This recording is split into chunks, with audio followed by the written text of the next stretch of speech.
I invite you to transcend what you've known as normal. Welcome to Wild Flowing Fire. How do we introduce it here? Sarah, you had the wonderful idea of having a conversation about themes that can get us deeper into how to apply, introduce spiritual awareness to a whole range of mainstream ideas, topics, challenges. Yeah, What brought you to that point? I am so interested, as I think everyone is, about just societal issues. So, government and crime and technology, and more importantly, what's coming up and climate and all of that. So, as you know, I'm a part of the Wildflower Fire community, which is an online community that you've developed, Daniel, to basically allow individuals to journey through their process of connecting with the divine through the methods that you have co-created in your communication with Thoth. And I think there's so many other aspects as we're moving through our own individual journeys, whether we're wanting to connect with the divine or not, to understand how the energetics work in these topics. So I think it's going to be fascinating and super fun. Well, I love it, and I think it's time. One of the gifts of the work I've been doing is that it changes our perception. And a lot of people are talking about this as 5D awareness. I think there are so many ways in which we can deepen our understanding of this. And I appreciate your encouragement that we think of this as a transition to the Age of Aquarius, because that's what it is. And what we're doing is learning to let go of one entire framework, a way of being, and embrace another one. And that involves many different layers of change, transformation, and the in-between stages are messy. So there's a lot we can gain by appreciating what are the foundations of the old world, what are the foundations of the new, and what does the change look like? Because this is, whether you pay attention to it or not, it's affecting everybody. 100%. Yeah. So is the new world the Age of Aquarius? And what is the Age of Aquarius? And if we're moving into it, what are we moving out of? Well, I really believe this is the most fundamental layer we could focus on to understand it. There are a lot of things people talk about. People like to come up with a new name for every element of the change, but the ages are the most fundamental element of the transition. Ages are breaking up a 26,000 year cycle. And that cycle is known as the precession of the equinoxes. So the Earth has a little bit of a wobble. The Earth's tipped, so it's spinning like this. And the tipping is what means when we're on this side, the northern hemisphere gets more light, and when you're on this side, it gets less, depending on where you are in the season. Yeah. So the way we relate to that in our own lives is just seasonal, year to year. But this tip changes, and it goes through a cycle of 26,000 years, altering the angle of the tip of the Earth. And in that 26,000 years, the tip is pointing in this really slow circle at the different astrological signs in reverse order. Each age lasts about 2,000 years. So in the same way, we have roughly a month that's in an astrological cycle. And just as a caveat, we really would be better off if we measured time with the astrological months, because they're in rhythm with the movement of the Earth. And the Roman months are not in rhythm with anything other than the Roman emperor's egos. And we're still following it. It's ridiculous. So are you speaking of, sorry to interrupt, are you speaking of like the difference between a solar calendar and a lunar calendar, or is that? No, just the astrological time frame is what it's roughly the 20th, 21st, 22nd of each month. Gotcha. Is actually the turning of the astrological month. If we were just ignored April, May, June, July, August, and only use the astrological months, we'd be in a better place, because they're in tune with the solstice and the equinox. I mean, it's not really a debate, it's like being in tune with the solstice and the equinox tunes us to when we're furthest away from the sun and when we're closest seasonally. So it's just more in harmony with the natural cycles. And this other version is It's silly, but changing it all would be a little rough. So, you know. We've But got a this, lot of changes to deal with. Let's focus I on one know, more. and I've this is what's so beautiful about the challenge of talking about mainstream issues, is that I followed a guidance that I essentially learned to block out an enormous range of things. And in order to pay attention to the changes that I was hearing, like this Horton hears the Who kind of voice from. And over those years, I learned to see mainstream issues from this spiritual perspective. And it's really valuable to help us understand things. And the main transition that we're going through is what enables the spiritual vision to be so much more enhanced. So the age of Pisces is ending. It started around 0 AD, around with Jesus. And that's a real reason it happened that way. And the entire age of Pisces is this 2,000-year period marked by Piscean energy, which is a polarity. So they're two fish going in opposite directions. And there are a lot of other layers that were common throughout the whole time. But the simplest way to understand it is imagine the stars and our solar system were singing us music all the time. The age is marked by the same rhythms. So for 2,000 years, we were dealing with some of the same rhythms as the background music to human history. That's fascinating. Now it's changing. So it's changing from one rhythm to another. And as you know, with any kind of music, the rhythm enables a whole range of possibilities and inhibits others. Like some kind of music is possible with a certain beat and some kinds are not. So the Piscean music has a certain character and it's changing.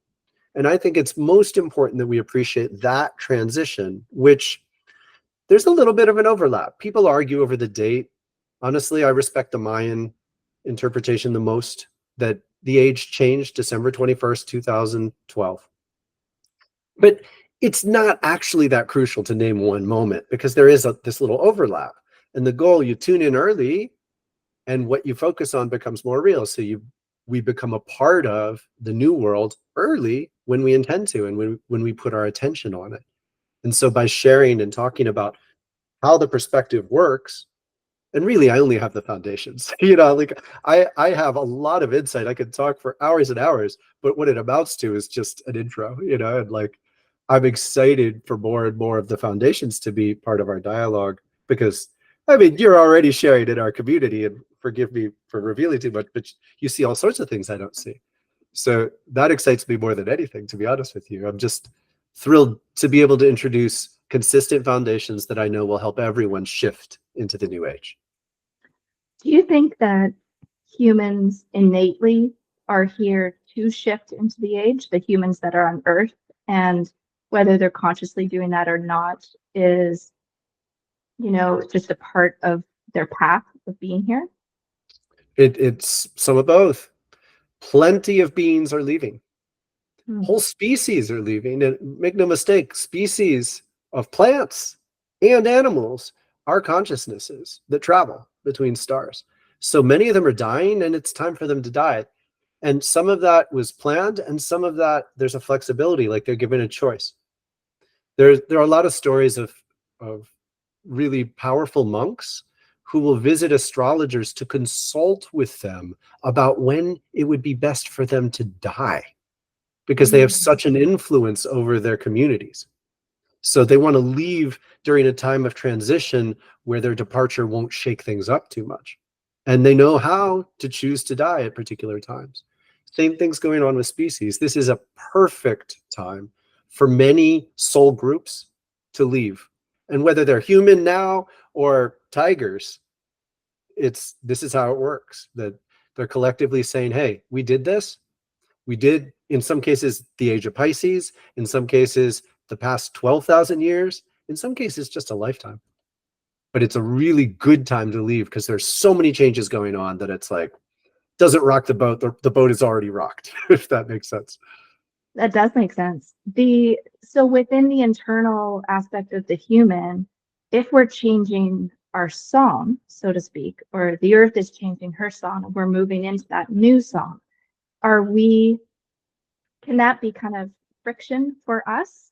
And are there ways to adjust our own music to match the symphony? Absolutely. It's a ton of friction, and we're looking at all sorts of cultural battles playing out in really unusual ways. And I think it's valuable to appreciate what's happening in order to put it into context. So that the simple version is that most of the past 12,000 years have been his story, have been about processing karma. They've been a sleepy time. Um, the they're not awake. There's a reason we're calling this spiritual awakening. In many ways, we've been moving through unpleasant energies on purpose. And that's because there's a lot of negative karma, in many cases, that people just brought here to Earth. They just want to process it. They just want to process it. So the stories the Earth gave us were volatile and involved a lot of death and rebirth and death and rebirth and death and rebirth. And it amounts to turning the compost pile over. The age of Pisces has been ultimately 2,000 years. It's a long time, but it's been ultimately about ending this cycle of history. And so it's about pulling things apart. So we've been taking the karmas, and they've been stirred and mixed and bashed together and reformed and bashed together and reformed. And ultimately, the Piscean age pulls them apart. And so it's been marked by these polarities. And what we've got in the past 200 years in particular with politics around polarized. And they didn't intend, the founding fathers did not intend it to be polarized in the United States, but it's been polarized over much of the world. And there's stability in that. So you're taking one value system and another value system, and they're pulling away from each other and fighting with each other like this. And what that does is it processes karma. But it's very inefficient in the long range in terms of moving together as one. So what realistically happens is when it's time for a conservative energy to slow things down, the conservatives take over. But they think they're always right. It's a very juvenile state, really. They're just holding one polarity. We should always be like the same. We should always be organized. We should always be slow. We should always be, whatever. They're holding that value. And when it's time for that value to lead, the Earth elevates them. And then she pulls them down and puts a progressive force in when it's time to change. Wow. And ultimately, we're not really in control. I mean, it's really, people may change what role they play in the story, but the basic foundations of the story have been set. Okay, so let's talk politics because you brought it up. Sure. If we're moving into a more union-based non-duality, how do you stabilize the political system if they're currently designed to operate like this? Well, realistically, what's happened for a long time is truth has sort of switched sides. And even when moral values seem to dominate on one side or another, what the world has given the driver's wheel to has changed. But that's shifting now. And so what we're witnessing is a collapse of the polarization. And it's going to play out all over the world. Conservative forces are still going to be absolutely present, but they're not going to be perceived through a bipolar world anymore. And on the surface, they're going to lose pretty badly over the course of the next 10 years. It's going to be ugly because in many cases, they're more willing to violate basic standards of decency in terms of they'll fight, they will fight in different ways. It's not going to be particularly effective. And every guidance I get is it won't be as bad as we fear. Part of that is that it's still polarized. So even though more progressive forces will win, progressive forces are still in the polarity. So they're still doing a good job of saying, those are the bad guys. Those are the bad guys. Those are the bad guys. And when you're saying someone else is the bad guy, you're not ready to address your own faults, honestly. And so the mainstream will be taken over by what we're calling progressive forces. In the US, that's Democrats. But then there's going to be a lot of soul searching to do, because when you no longer have someone to project on, life is very different. What we've been doing is project on you, project on you, project on you, project on you. And it's all, we're living way below our potential when we do that. Because a projection is me. If I'm going to project part of myself, I've just lost that 30% of myself. To be 100% is to say, I'm going to own this, but it's hard to own your projections. When people are used to thinking that these other guys are the bad guys all the time, When you have to suddenly, they're not there anymore, and you have to face yourself honestly, everybody's issues. So the next 10 years, everybody has to face their issues more honestly. And if you choose to, it'll work a hell of a lot better.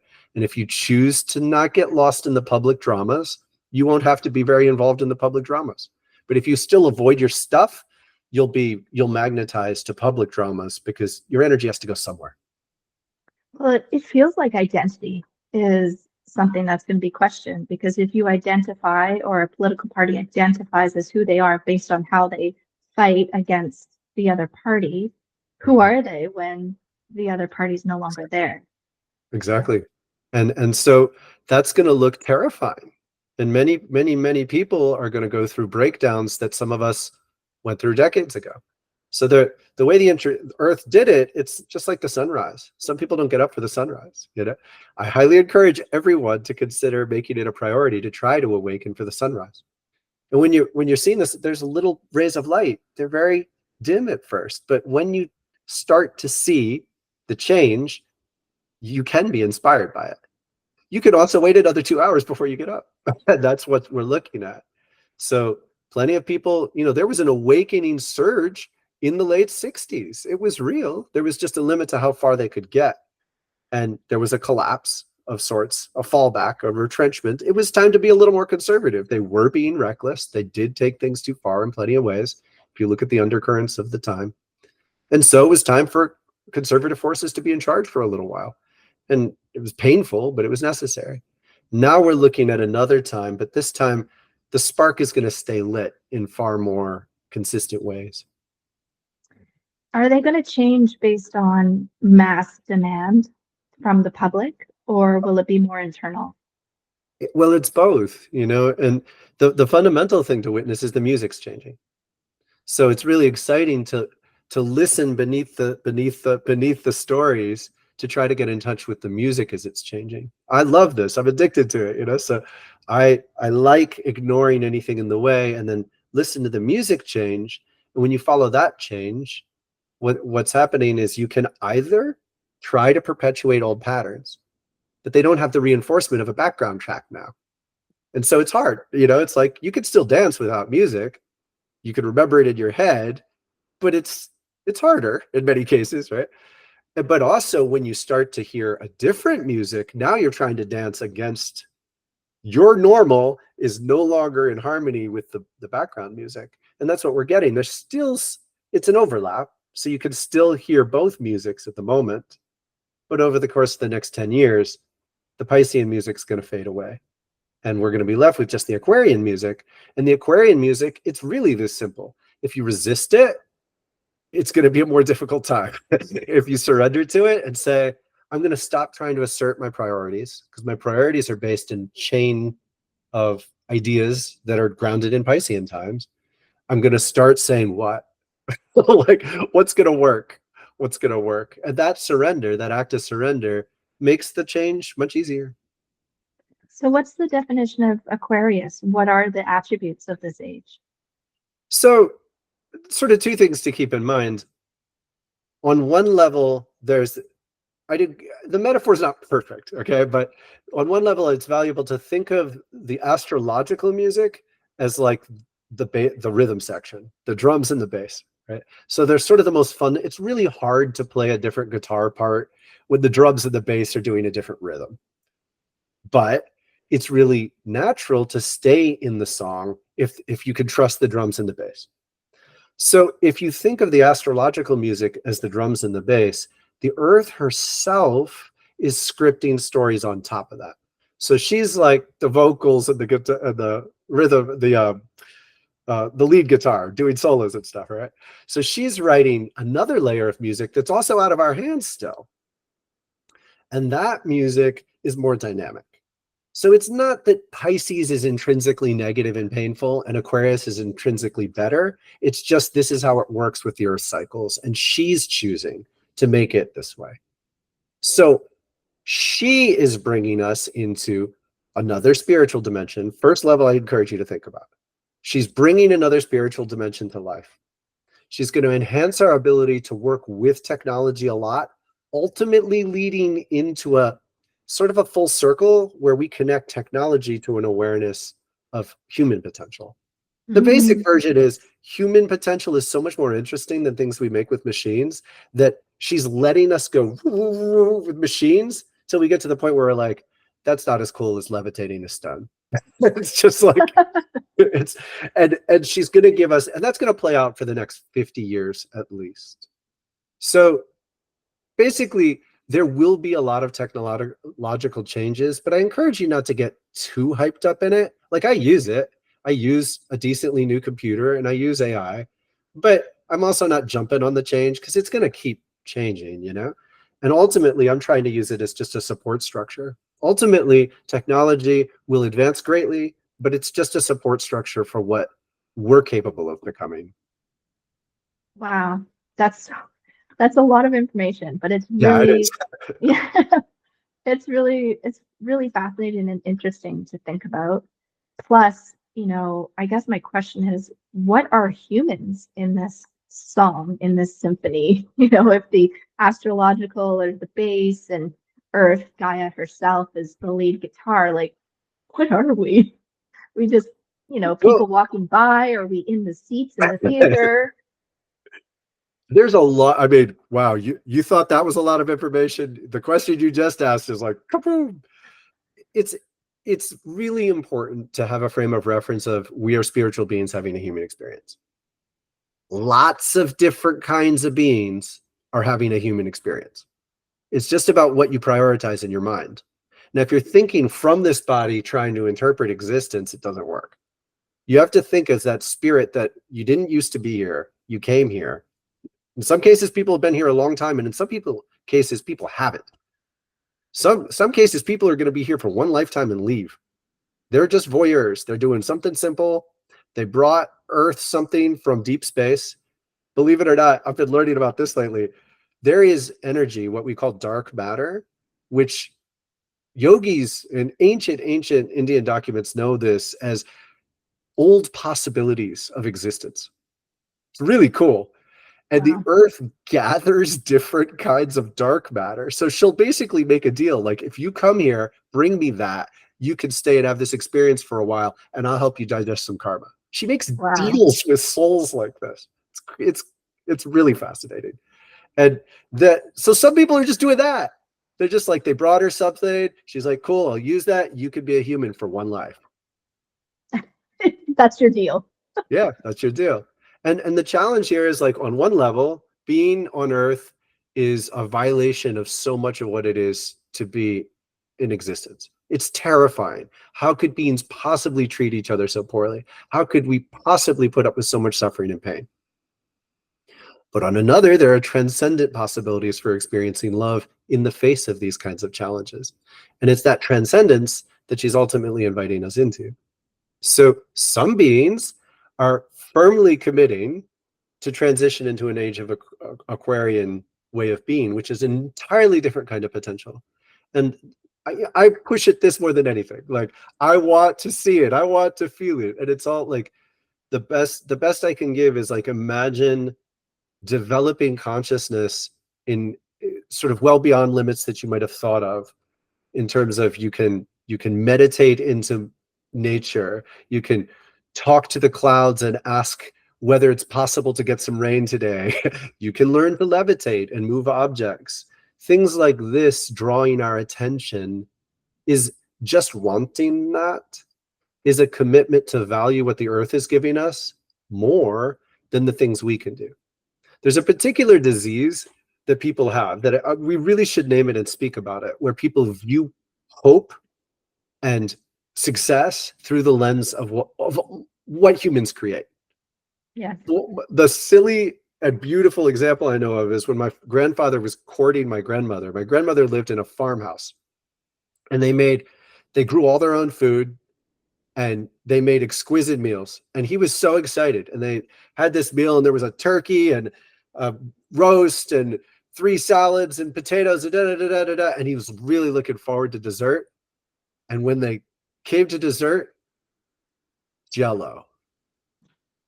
And he was like heartbroken. And after this happened 3 times, he went to her and said, "What's going on? Where are the pies? And she said, but pies are normal. Jell-O is store-bought. Oh, That's wow. the disease to look out for. Humanity, we were designed. We were created. We were created through a ton of consciousness work. We are far more interesting. Just this body and how our consciousness interacts with this body is far more interesting than any computer. Well and beyond. There's this trend, I don't know if you've seen it on social media, of people, in our demographic and younger, feeling the call to grow their own food, to homestead is a big vibe right now. Mhm. Is that sort of the call of the Aquarian age? Is that? Absolutely. Hugely. And so that's another huge layer theme to look at for the next. Bear in mind, our ability to perceive is limited by factors that we don't know how to get our awareness around. So I'm obsessed with this, which is why I have something of value to share. But what I say of the Aquarian age, I'm really not willing to vouch for more than the next 50 years. It's like I can see how the trends go. And I know by the time I die, we're going to be entering phases that it's almost pointless to try to talk about it because it's so far beyond our ability to perceive. But the near-term trends are spiritual awareness as an added dimension and ecological interaction. So being present with nature in a way that makes our own bodies healthier, but ultimately helps us tune in to what the earth is doing, to the earth cycles, to the rhythms that change so we're aware of them before other people are. And from there, pure magic. Like we have the ability to enhance gardens on levels that are unparalleled. Have you heard of Yeah. Findhorn? No. It's a special kind of commune of sorts, community in England, and their vegetables grow twice as big.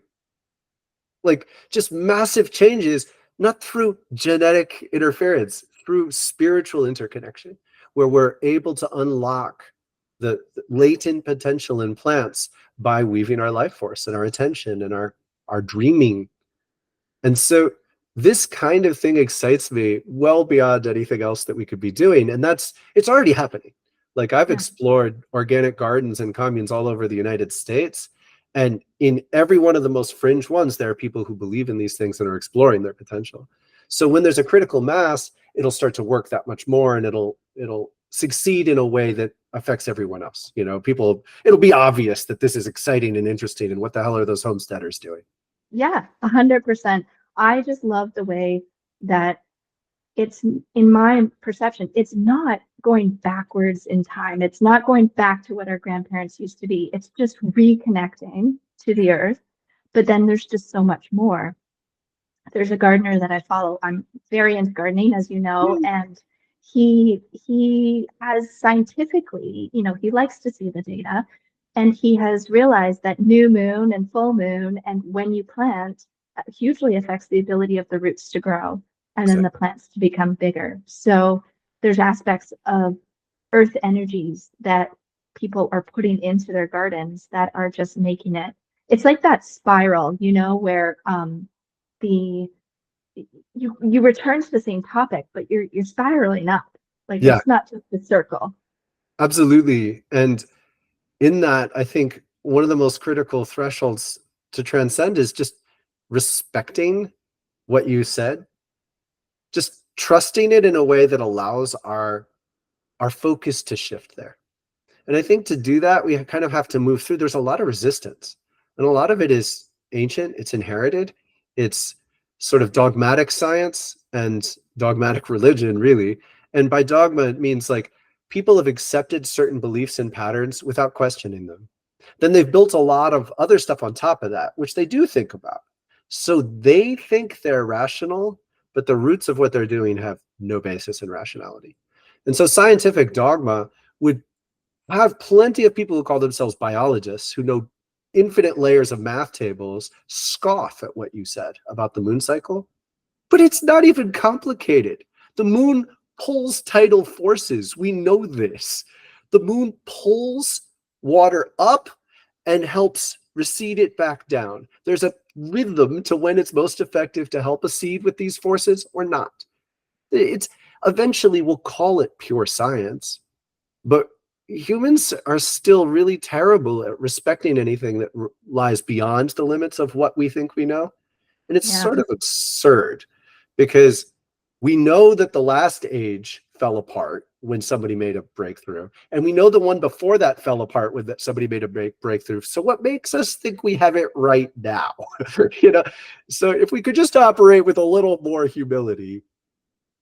And I want to steal people to this because one of the best things you can do to tune into the Age of Aquarius is not complicated. Tune into the rhythms.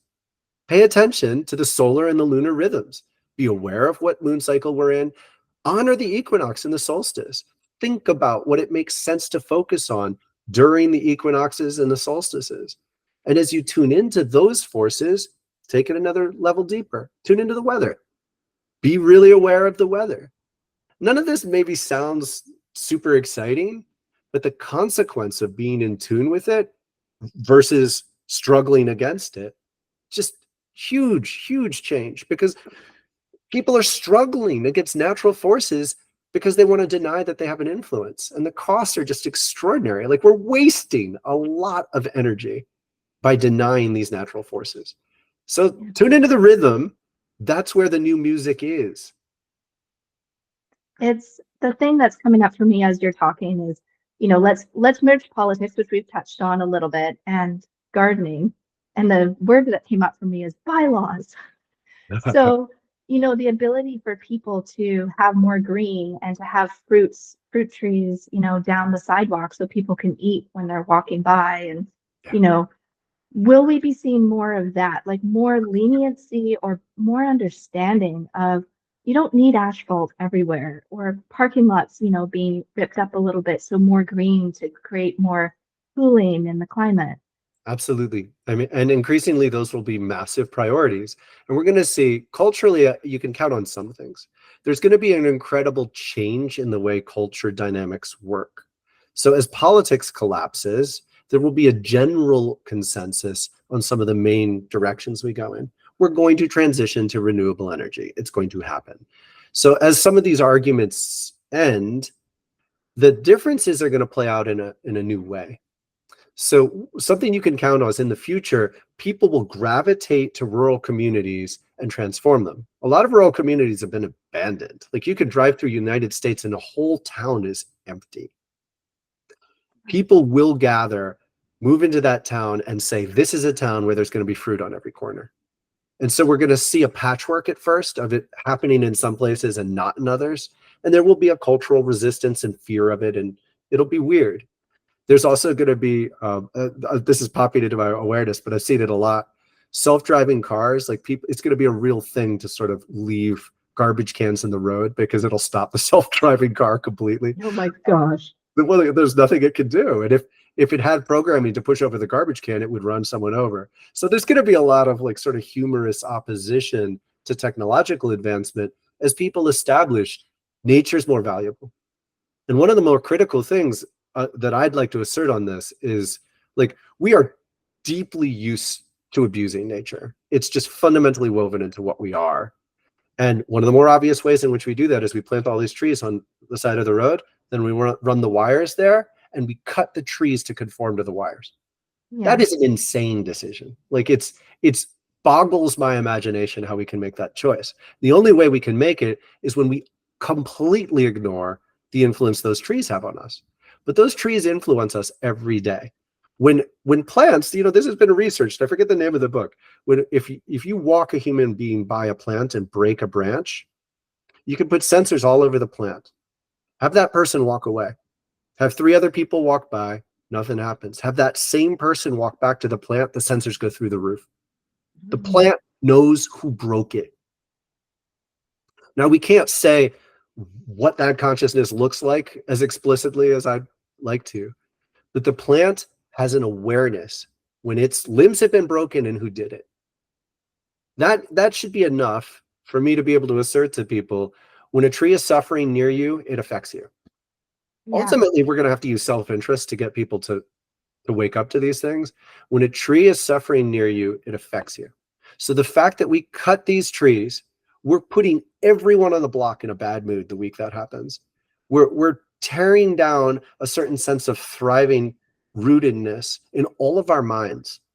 And so people go watch fast-paced ads on TV to try to distract them from the current underneath. We will not keep making decisions like this.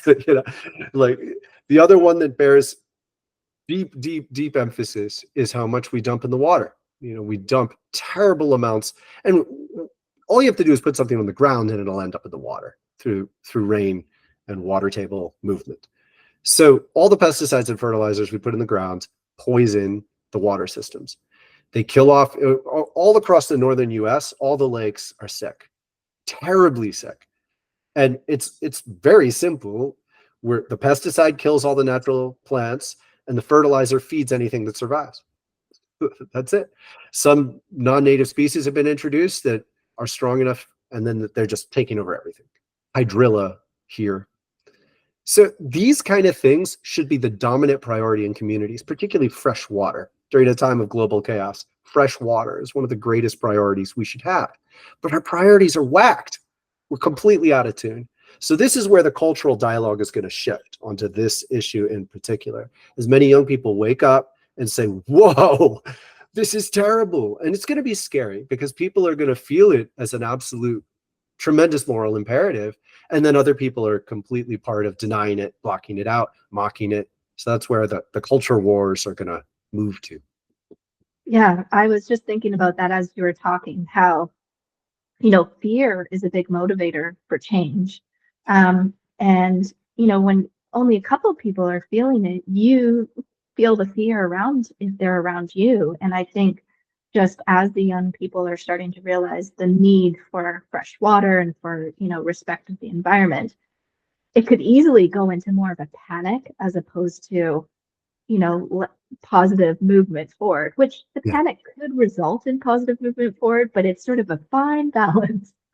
Exactly. And the earth knows this. I find it very valuable to look at any weird thing going on and say, what is Gaia doing? What is she doing? She's willing to induce panic if that's what it takes to force people to reconsider the way they're prioritizing things. So as we go through global environmental chaos, which, by the way, we've already started, when we go through global environmental chaos, if you just take a 10-year-old's awareness of the world, the most valuable thing is fresh water. You could grow a garden with just fresh water and poop. You could do it. So, but you have to have fresh water. And so fresh water, arguably, we should be doing everything we can to prevent people from polluting it. And it's not because we're good or because we're nature lovers. It's because we want to survive. Yeah. We want to be able to survive. So people are going to get that eventually. And probably the kids are going to have to force everybody to do it. And it's going to be another absurd, interplay of young people saying, what the hell is wrong with you guys? Yeah. I mean, university alone for decades. I mean, we studied the Great Lakes and the pollution in the Great Lakes, and I'm sure it continues to go on at universities for the next, however many years, because it's a constant topic. But it has always been in the environmental classes that I took personally. It's a topic, we talk about it, but there's no action behind it. It's let's study how terrible the groundwater is right now in this city, right, from these factories, and now let's move on to something else. Well, and the reason for that is, and it's a beautiful and deep topic, university systems themselves are confined within a very artificial and false reality that divorces them from spirit. So again, one of the hallmarks of this next 50 years on into the deeper age of Aquarius is going to be the advent of spiritual awareness.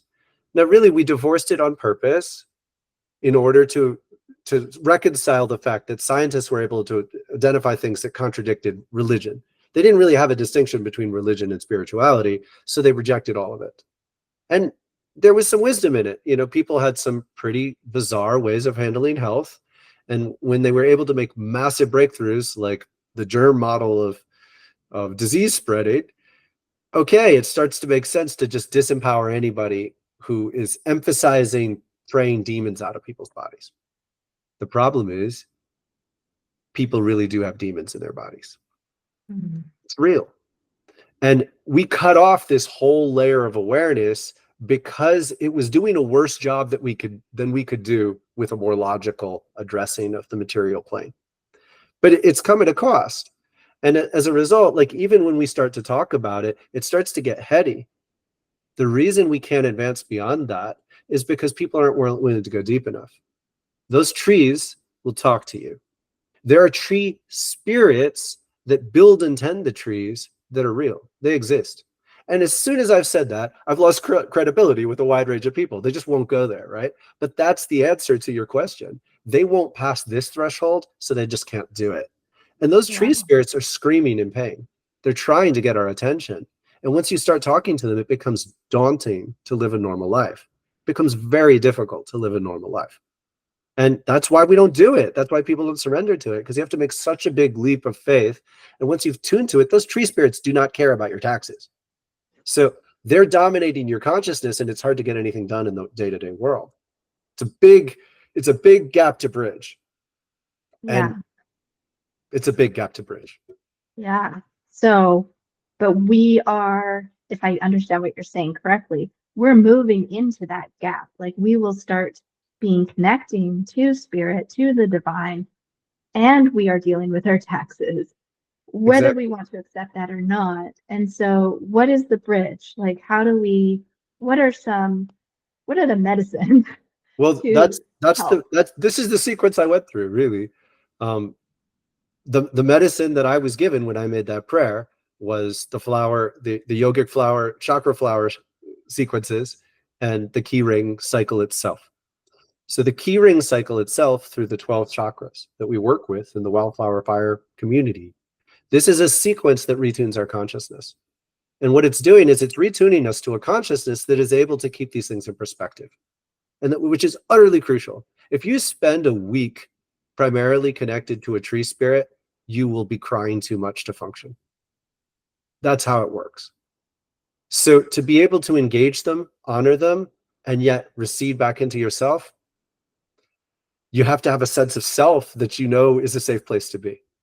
But if you're polarizing between mainstream reality, tree spirits, mainstream reality, and tree spirits, you end up on narcotics of some sort or drugged by a psychiatrist. It'll drive you crazy.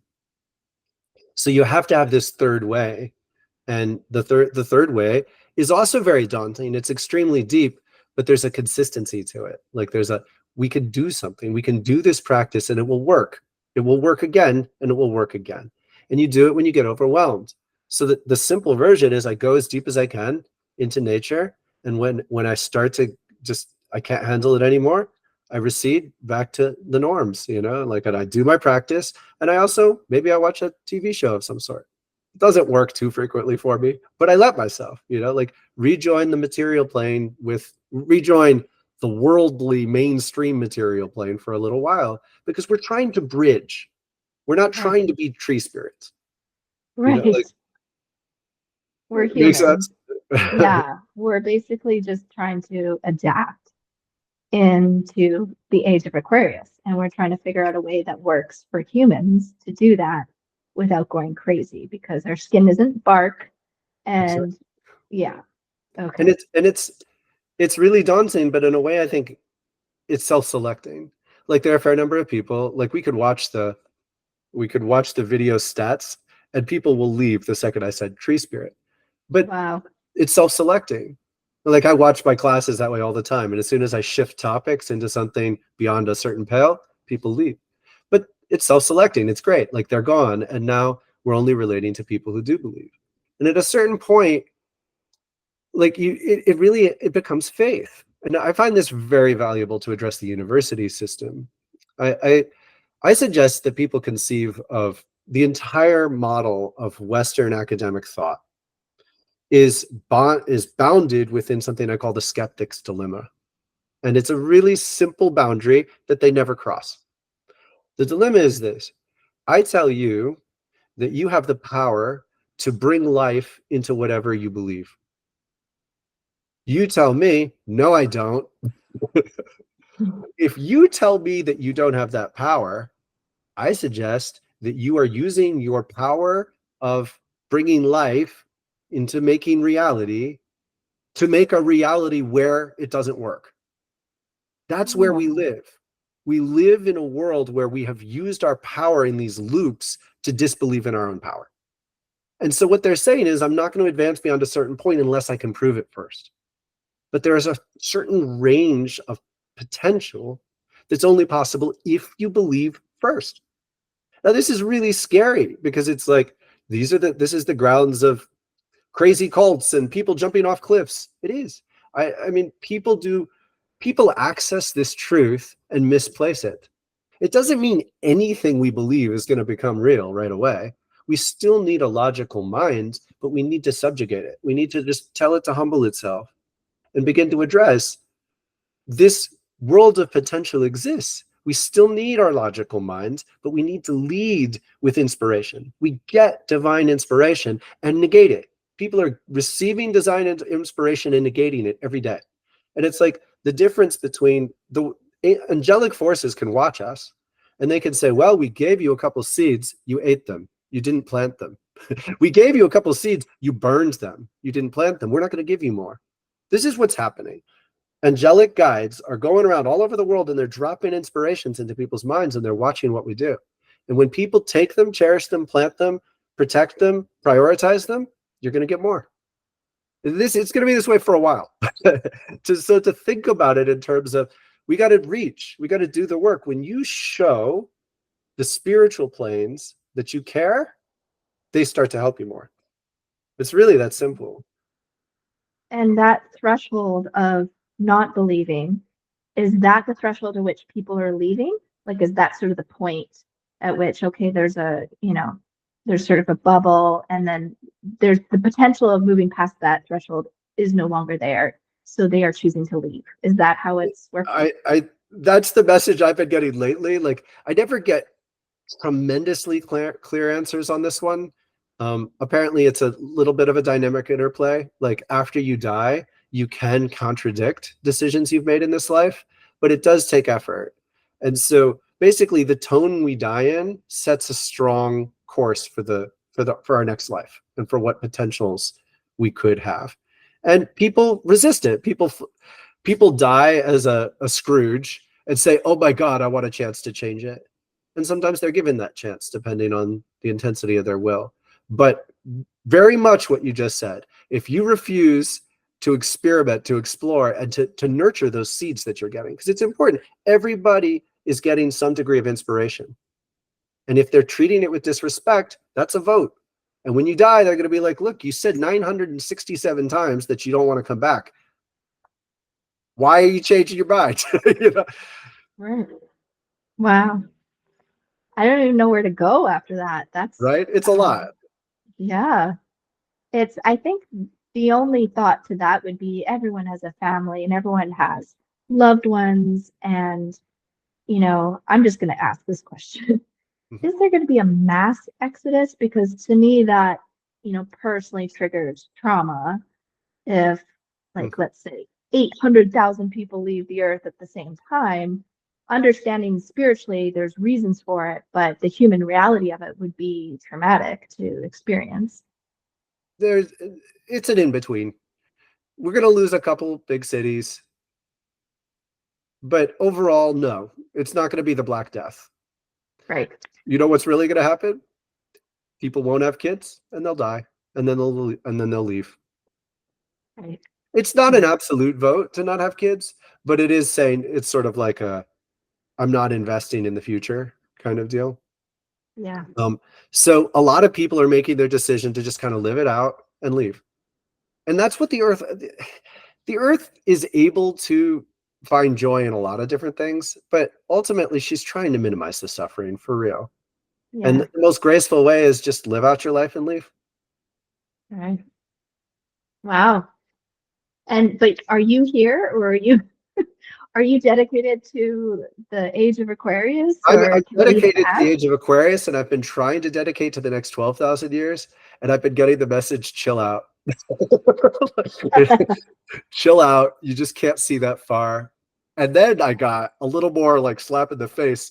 We are inviting you to stay for the Age of Aquarius. We'll see at the end whether you're going to stay longer. So, You got to wait for your invite, Daniel. well, you do. And it is like that a little bit. It is like that a little bit. It's a tremendous privilege. It'll be far fewer people that stay, far more integrated, and possibilities to love each other that are transcend everything that we know of as love, really, but outside all the dynamics that we think about now. And I see it enough to want it, is basically. Yeah. Wow. Well, I think, thank you for chatting with me about this, because I think there's so much more we could go on talking about. I just think this whole general topic about the Age of Aquarius is crucial for people to get a sense of. I think it could be peaceful for people because, everyone remembers year 2000 and how crazy it was. And it would be nice for people to have something to ground into. And potentially, the work in Wildflower Fire is a grounding place for anyone who wants to learn and be a part of that. But that's my hope. I mean, when we brought up Wildflower Fire by name initially, you framed exactly what happened to me, where I initially woke up a spiritual awareness. I didn't have focus or coherence. I was recognizing suffering, human suffering and environmental suffering. I was recognizing suffering that I hadn't seen before and feeling traumatized by it. I'm like, oh my God, this is normal. I live in a society that doesn't care. And so that became a prayer. What can I do? What's the medicine for this? And I received the work that's become Wildflower Fire. So it's more than peace. It's like, this is what I do.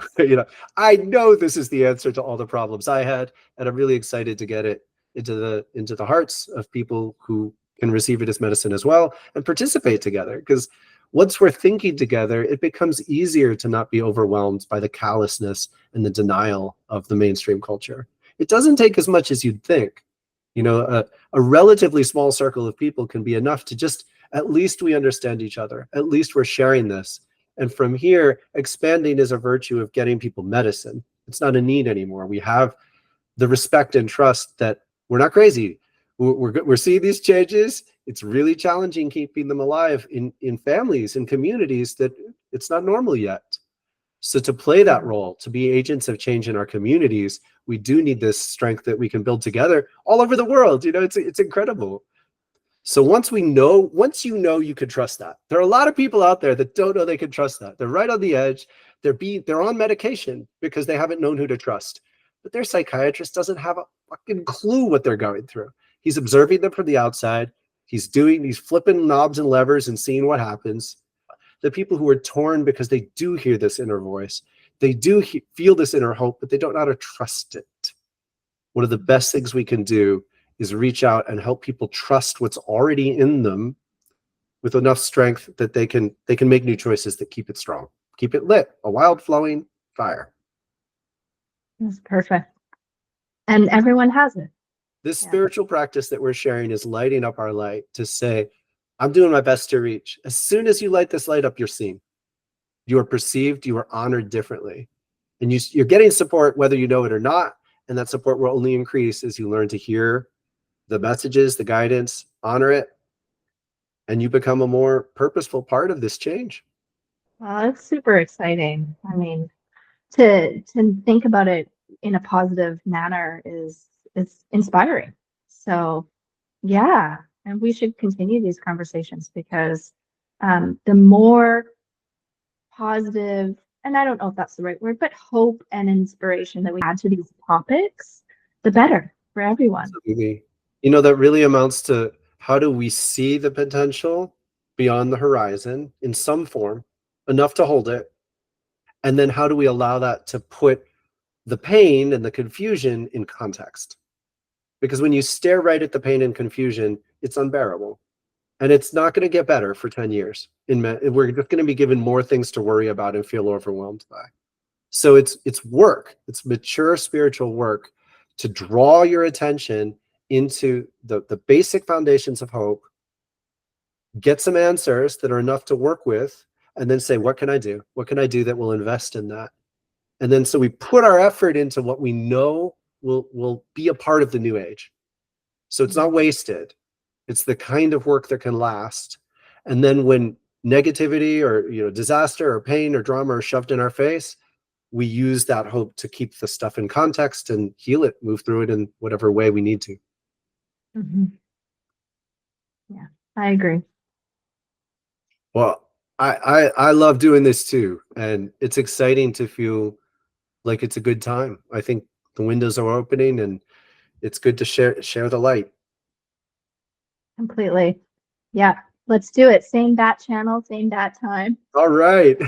Well, let's see how this goes. I really hope people appreciate it. And I thank you for inspiring it, Sarah. I think it would be valuable to mention, I really appreciate you saying the community you started or whatever. But the reality is, about 3 months before I met you, I was at my wit's end because things weren't really flowing. And I threw a little bit of a fit, and somebody suggested I contact this one place to do an interview. And I did, and that's how you found me. Yeah. And so you arrived right at the time when a bunch of other people arrived who are the foundations of our community. So make no mistake, you're very much a part of this. You came to the calling just like me. Thank you. It's a pleasure, and I'm excited to see where it goes. Me too. I think we're on the edge of a whole new depth. It's exciting. Yeah. Well, Sarah, bless you. I hope you enjoy your time with your family. Much love be with you and your family for the rest of the day, the week. And I look forward to seeing you soon in the sanctuary. Sounds good. All right. Bless See you. you.